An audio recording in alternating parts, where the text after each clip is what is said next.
Hey guys, welcome to my channel. Thank you so much for joining me. So as you can see here, I have my monthly favorites all ready to go for you. I also do have one fail in here that I want to tell you about, but mostly it's just favorites. So let's go ahead and get right into it. There's a lot of stuff to go through here. First off, of course, is the Alice Through the Looking Glass palette from from Urban Decay and Disney. Oh my gosh, I love this palette so much. It is beautiful. I love all of the detailing on it. You know, I mean, it's such a gorgeous palette. But what I really love about it is what's inside. The beautiful, beautiful, wonderful, pigmented, soft, buttery, blendable shadows. These are all phenomenal. I really like the Dream On shade. This is one shade that really isn't all that pigmented, and it is a bit gritty. You really have to dig in there to get the color. But I don't mind digging in there to get the color, because I think once you really pack it on over and over and over again, it does look really nice. So I actually really like that shade. I like all of the shades. Today I'm actually wearing this Royal Flush shade like all over my lid, and then I have Paradox in my crease, and I really like how that turned out, and it was so simple to do. So I love that. I have used actually Duchess as like a blush topper, and I think that is beautiful. I love Reflection as a crease shade. I love Dormouse. I mean, I've used so many of these as like on different parts of my eyes, and I just think that every look that I have done with this has turned out really well, and I love this palette. So can't say enough good things about it.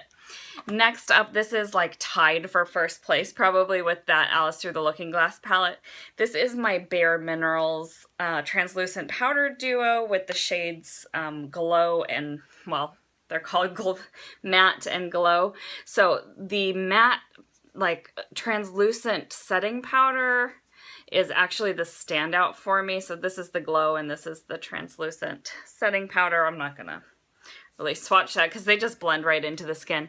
But the matte powder is just amazing for setting your makeup. I use it every day. I have used this every day since I got it, and I absolutely love it. I took it to Disney World. It made my makeup stay, you know, in the 90-degree heat, and oh my gosh, like this is like a magic powder. I love it so much. And then the Glow shade is just really nice for a subtle glow. I am wearing it today, but I also have additional highlight on top because in the summer I really like to have like a lot of glow going on, and I'm not working right now, so you know, I feel like I can really like glow up my face and not have to worry about being like work appropriate or whatever. So anyway, love this palette. All right, so next up, let's see what we got here. I have actually really been loving these two brushes. This one is from e.l.f. I'm not sure how much it was. It was between $6 and $8, I believe. I got it on their website. It is a highlighter highlighter brush. So I just use it, you know, in the T-zone, like wherever my highlight goes. And I bought it a couple months ago and I kind of forgot about it, and I just rediscovered it at the beginning of this month, and I have been loving it for highlight.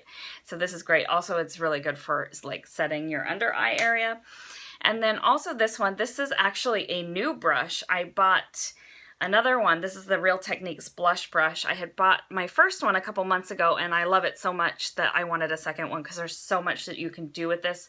You can use it for blush, you can use it for bronzer, you know, all over your face. You can use it for a setting powder, you can use it for your powder foundation. So I was using it for so many different things, and I needed like a separate one for setting powder and you know, and face powder, things like that, and then one for like the more colorful stuff. So I went ahead and picked up a second one because I like this brush so much. Okay, I do want to mention really quick the fail.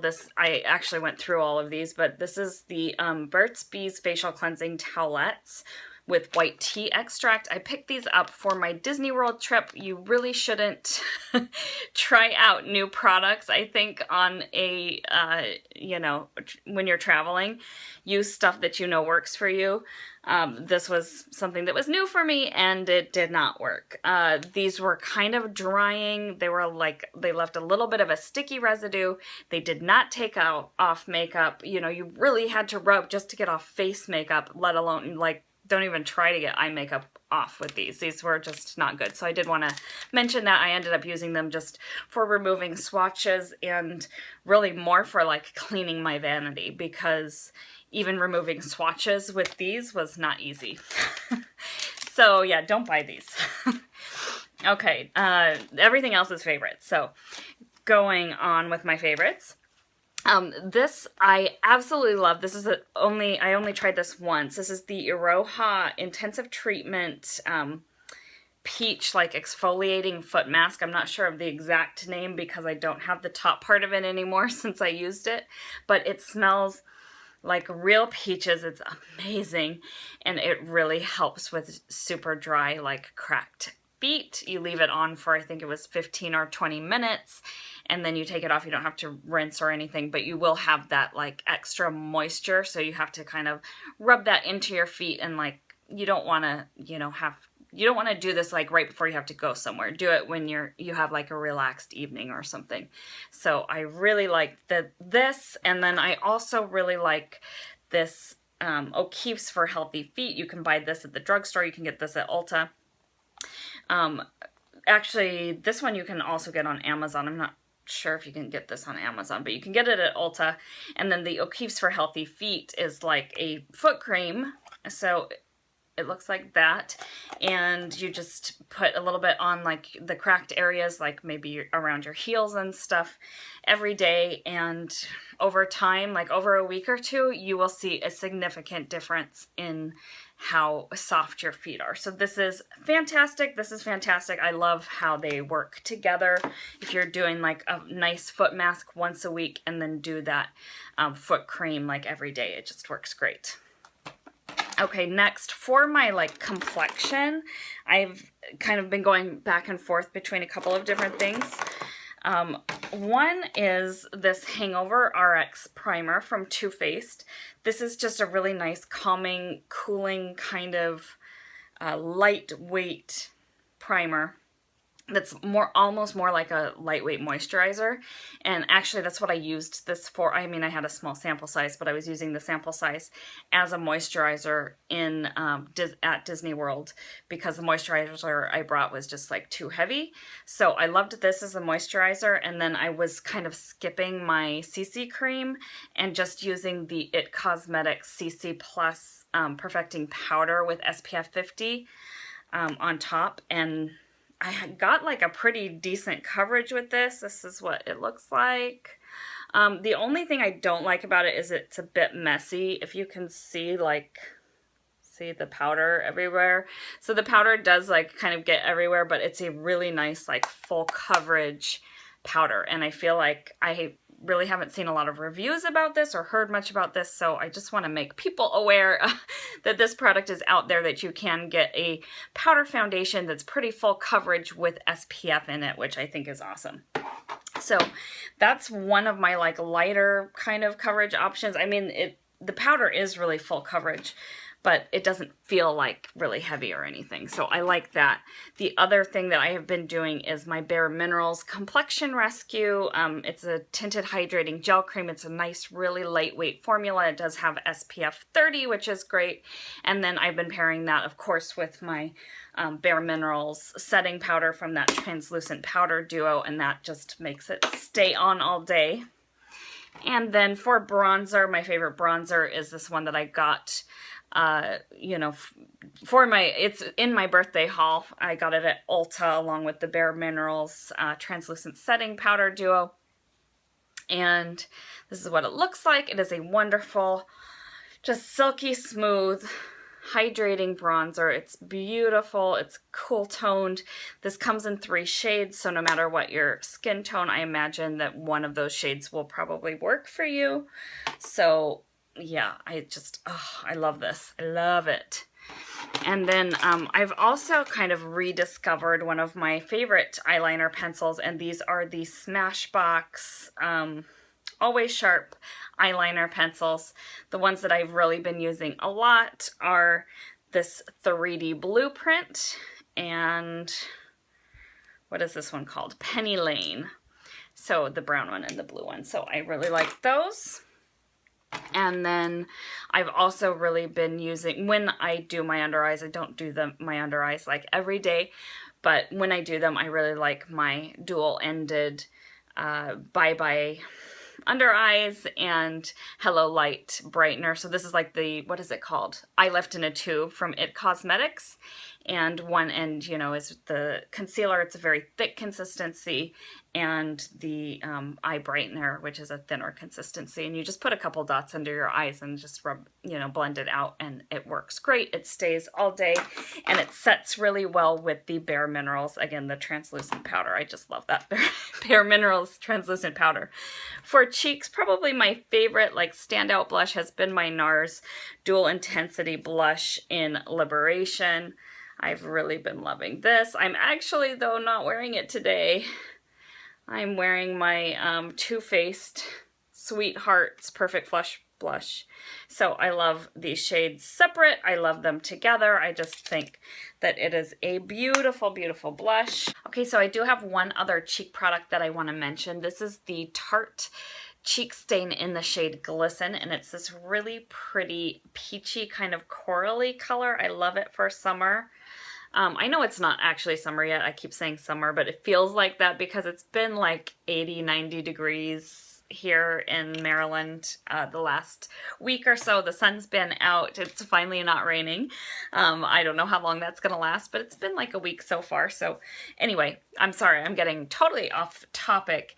But yeah, this is like a really nice cheek stain. It smells like fresh oranges, and I think it just gives you like a really nice glow. I am actually wearing it along with the Too Faced blush that I was talking about earlier. So it's a really nice cheek product, and they do have like several colors. I think they have like 8 different shades of that cheek stain. And then my last standout product for the month is the Smashbox Photo Finish Primer Water. I love this for setting my makeup. I love it for priming my face, especially if I'm in a hurry or if my face is really red and, you know, feeling hot. This is really refreshing and cooling and hydrating. It's mostly water. It's just a really good setting spray and primer spray. So I love this stuff. And I do want to talk really quickly about the brand Smashbox. Recently, I had heard something kind of disturbing about them possibly not being cruelty-free anymore, but if you go on PETA and do a search, Smashbox still comes up as cruelty-free, but they are under the Estee Lauder like umbrella company, so maybe that's... I thought that maybe that was why some people were thinking that Smashbox wasn't cruelty-free anymore. But I did go on their website, and in their frequently asked questions, it says that they don't test on animals or ask third parties to test except where required by law. And to me, like, that verbiage means that they're testing on animals. But then underneath that question, there's a question about, like, do you sell in these countries that require animal testing? And it says no. And I'm like, okay, like, I wonder if maybe Smashbox is trying to start selling in countries like China where animal testing is required by law. But I called them and I spoke for quite a while to customer service to clarify that and be like, are you guys still cruelty free? And, you know, do you have plans to sell in countries that animal testing is required? Is animal testing like in the future of Smashbox Cosmetics? And anyway, she said, no, they are still true to the values that they had when they started, even though Estee Lauder bought them out. The reason that they have that verbiage and that, like, that wording on the website is because Estee Lauder requires it of all of the companies that are under their umbrella. So Smashbox is actually the only company that Estee Lauder owns that is still cruelty-free. And the lady said, you know, they are not going to change anything. They are still cruelty-free. They are still registered with PETA. They are not trying to sell in countries that require animal testing. So I just want to let you guys know that. It made me feel a lot better to hear that information. So I know I've been going on about this for a couple minutes, and I'm sorry if you're, you know, not interested in that, but you probably stopped watching if you're not interested in that anyway. But I just wanted to kind of do like a PSA about Smashbox and their cruelty-free policy. So anyway, that is the last of my monthly favorites for May. I hope that you enjoyed this video. Please let me know what your favorites were for this month. If you have a video, go ahead and share a link with me below and I will be sure to check it out. Anyway, thank you so much for watching. I hope that you have a great long weekend and I will see you next time. Bye guys.